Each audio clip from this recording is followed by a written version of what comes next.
인간들 질문 너무하나 인간 시대 끝이 도래했다. 질문 좀 제발 그만해. GPT야, 한국 대중음악의 발전이 궁금해. 한국 대중음악의 발전은 한국 사회의 변화와 함께 이루어졌으며 시대마다 다양한 음악 장르와 아티스트들이 등장하며 독특한 흐름을 형성해왔습니다. 시대별로 간략히 정리해. 뭐야? 잠깐, 제가 설명해드릴게요.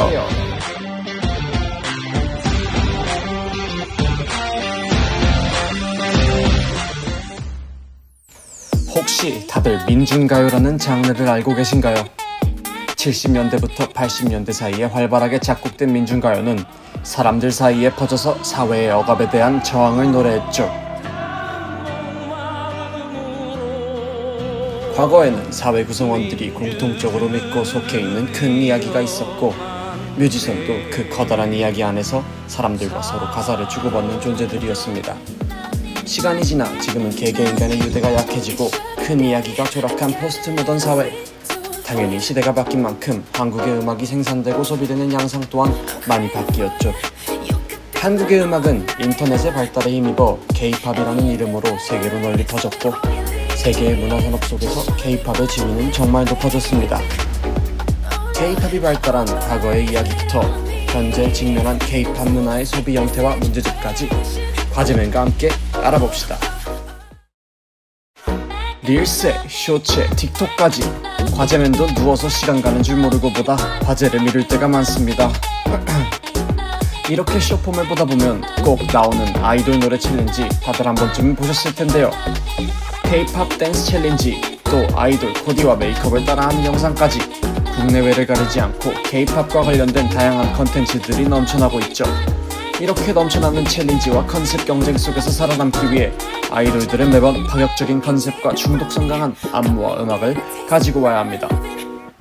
그래서 지금의 컨텐츠는 서사보다 설정과 톤 앤 매너에 의해 작동한다고 볼 수 있습니다.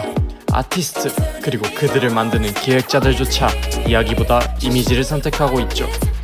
그럼 과거의 대중음악은 어땠는지 시간 순서대로 알아보겠습니다.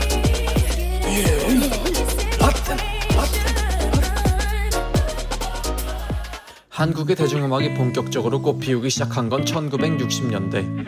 해방 이후 미군을 통해 보급된 서구의 음악과 라디오, LP 등으로 대중음악의 발달은 급물살을 탔어요.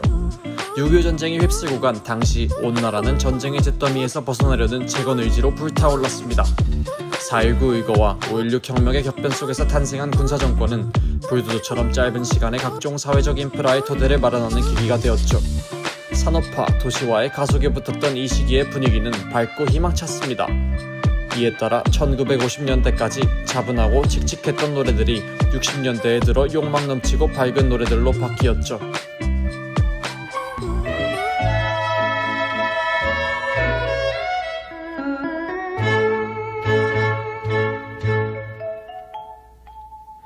날이 새면 물새들이. 가수는 사회라는 큰 이야기의 흐름 속에서 음악을 만들고, 대중들은 음악을 통해 사회의 구성원으로서 발전에 이바지했죠. 70년대 우리 대중음악은 양면성이 극대화되고 시대적 흐름에 상처를 받은 질곡의 시대였습니다. 5, 60년대를 지나오며 새로운 방향을 요구받던 대중음악은 급격히 보급된 TV 매체를 통해 스타라는 새로운 용어가 탄생하였고, 명동과 종로를 중심으로 한 예비 스타들의 왕성한 라이브 무대 활동이 이루어졌습니다. 경제의 발달이 궤도에 오르고 이전보다 부유해진 생활로 음악다방에서 외국 음악을 듣고 멋과 차별성을 즐기던 시대.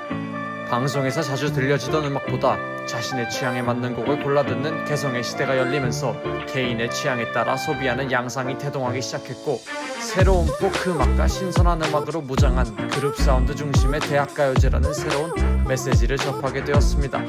그와 동시에 당시 정권의 탄압에 대한 저항과 반유신운동으로 정부와 대중의 갈등이 고조되는 사회 분위기 속에서 저항정신과 사회적 메시지가 담긴 민중음악들도 만들어지며 대중음악의 양면성에 틈이 생기기 시작했습니다.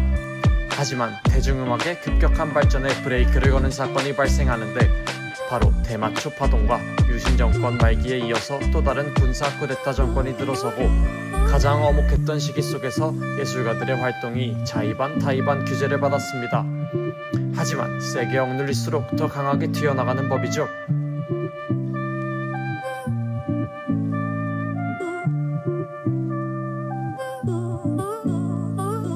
1980년대는 한국 대중음악이 중요한 변화를 겪은 시기로, 이 시기의 음악은 사회적, 정치적 배경과 밀접하게 연결되어 있어요. 군사정권 하에서 억압받던 시기, 음악가들은 자신들의 목소리를 내기 위해 음악을 선택했고, 대중들은 이를 통해 자신들의 목소리를 찾았습니다. 조금씩 발전해오던 민중가요는 이 시기에 특히 중요한 역할을 했고, 민주화운동과 밀접하게 연결되어 있었죠. 또한 MTV의 출연으로 뮤직비디오가 대중적으로 소비되기 시작하면서 아티스트들은 음악뿐만 아니라 비주얼적인 요소에도 신경을 쓰게 되었죠. 이로 인해 패션과 스타일에 대한 관심이 높아졌고, 아티스트들은 자신만의 개성을 강조하게 되었어요. 이 과정에서 뮤직비디오는 단순한 홍보수단을 넘어 아티스트의 음악 세계를 시각적으로 표현하는 중요한 매체로 자리 잡았습니다. 사회가 안정화되어감에 따라 민중음악의 열기는 점차 사그라들고, 가수는 이제 개인의 이야기를 말하기 시작합니다. 또한 대중들의 삶 또한 윤택해지며 여유가 생기고, 이는 자연스럽게 팬덤 문화의 팽창으로 이어졌죠. 1990년대에 들어서면서 대중음악은 이야기와 이미지가 혼재된 양상을 띠게 됩니다. 대표적으로 서태지와 아이들은 그 자체가 하나의 이야기였어요. 비주얼적으로 강렬한 이미지를 앞세우지만 사회비판적 메시지를 담은 가사로 기존 가요계를 흔들었고, 팬들은 그의 음악에 자신의 정체성을 투영했죠. 잭스키스나 H.O.T 같은 1세대 아이돌과 그들의 팬덤도 마찬가지예요. 팬들은 단순한 소비자가 아니라 멤버들 간의 우정, 팀 해체와 재결합 등 하나의 대화 드라마를 아티스트와 함께 써내려간 공동체였죠. 여기서 팬픽, 팬카페, 팬미팅 등의 팬덤 활동은 서사적 몰입의 일부로 작동했어요. 과거의 팬덤과 창작자 관계는 오랜 시간에 걸쳐 쌓아온 공감의 이야기 위에 있었던 거였죠. 가수는 단순히 무대 위에서 노래하는 사람이 아니라 대중들의 목소리를 대변하는 사람이었고, 서사에 포함된 사람들이었습니다. 90년대 말 한류가 대중화되며 본격적으로 산업적 성장이 눈에 띄게 되는데요. 한류 초기에는 IMF 이후 정부의 문화산업 수출 산업화 전략으로 한국 콘텐츠진흥원 설립 및 제작 지원, 해외 쇼케이스 보조금 등 공적 자본을 투입하며 국가가 데이터 생산 인프라를 구축해 콘텐츠를 외화 획득용 모듈로 조직하였습니다. 이렇게 90년대를 거치면서 아이돌이라는 개념이 정착되고 공식처럼 자리잡게 되었죠. 2000년대 이후 인터넷이 보급되면서 본격적으로 소비 양상이 변하게 됩니다. 이때를 디지털 전환이라고 하는데, 멜론, 지니 등 통신사가 주도하는 음원 플랫폼 등장으로 곡, 플레이리스트 단위 분절 소비가 가속화되는 시기였어요. 2012년을 지나며 글로벌 SNS가 확대되는 시기에는 유튜브, 트위터로 전세계 팬덤 실시간 연결이 되어 수출액이 1조 2,400억 원을 돌파하게 되었고, 이를 통해 데이터베이스가 국경을 초월해 다국적 팬 데이터를 집적하였죠. 피지컬 역설 그리고 팬덤 경제가 활발해진 2019년, CD 판매량은 3년 새 1억 9천만 장으로 3배가 증가했지만 실제 청취 비율은 8%로 저조했죠. 이 시기 랜덤 포토카드라는 데이터 조각을 위해 동일 음반을 중복 구매하는 전형적 데이터베이스 소비가 유행했는데요. 이는 저조한 물리적 앨범 판매의 수익을 높이기 위한 아이돌 산업에서의 전략이었죠. 이때 대두되었던 가장 큰 특징은 바로 아이돌 스타의 파편적인 이미지 소비입니다.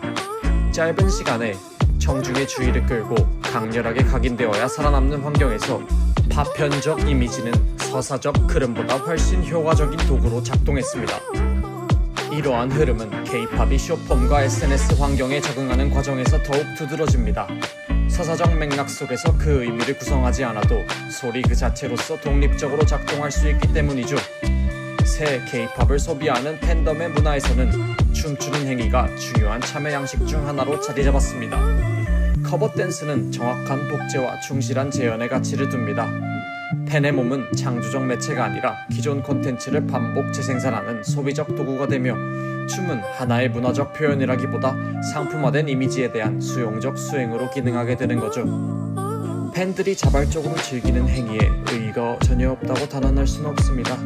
하지만 그 행위의 본질이 기업이 기획한 이미지를 되풀이하는 단순 재생산하는 역할에 머무르게 된다면 문화 생산에 참여하는 것이 아니라 자신의 노동과 시간을 들여 기업을 위한 2차 생산자 역할을 수행하게 되는 셈이죠.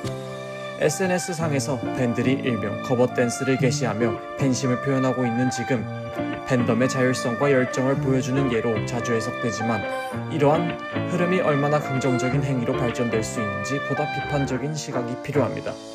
시간에 따라 사회상이 변하고 경제 상황이 변하며 대중음악에도 많은 변화가 있었어요. 이러한 변화는 단지 팬들의 소비 방식만의 변화가 아닙니다. 아티스트 본인의 창작 방식, 나아가 자기 이야기에 대한 태도도 변했죠. 과거 창작가들은 자신의 이야기를 쌓아가며 정체성을 형성했어요. 음악은 단순한 퍼포먼스가 아닌 자기 자신을 드러내는 언어였죠. 하지만 지금은 그 반대예요. 신인 아이돌은 개인적인 스토리를 말할 기회조차 갖기 어렵습니다. 소속사는 음악보다 비주얼, 스토리보다는 컨셉트를 먼저 설계하고 멤버들은 자신의 언어가 아닌 회사에서 기획한 이미지를 구현하는 퍼포머가 됩니다. 진정성이나 고유한 내면의 감정보다 파편적인 스타일링과 무드보드가 정체성을 대신하는 시대인 거죠. 서사에서 즉각적 쾌락으로, 다시 말해 이야기에서 반응으로 제작과 소비의 중심축이 옮겨가고 있고, 이 흐름은 포스트모던 시대의 소비 특성과 정확히 맞물립니다. 포스트모던 이론가들은 우리가 더 이상 공동으로 믿는 심층의 이야기, 철학, 정체성을 중심으로 살아가지 않는다고 합니다. 그 대신 우리는 이미지, 파편, 밈, 설정 같은 파편들에 즉각적으로 반응하며 자신의 정체성을 형성한다고 말하죠. 일본 철학자 아즈마 이로키는 이를 정보동물이라고 표현했어요. 현대인은 서사를 따르지 않고 눈앞에 보이는 자극적인 정보에만 반응하는 존재라는 뜻이죠. 하지만 이 변화가 반드시 나쁘다고만은 할 수 없어요. 요즘 아이돌들은 예전보다 더 세련되고 빠르고 전략적이죠. 짧은 영상 한 편으로 전 세계인을 사로잡을 수 있고 이미지의 힘으로 새로운 트렌드를 주도하고 있어요. 우리는 점점 더 많은 것을 빠르게 소비하지만 그만큼 더 빨리 잊어버립니다. 그리고 언젠가 무엇도 기억에 남지 않는 시대를 살아가게 될지도 모르는 일입니다.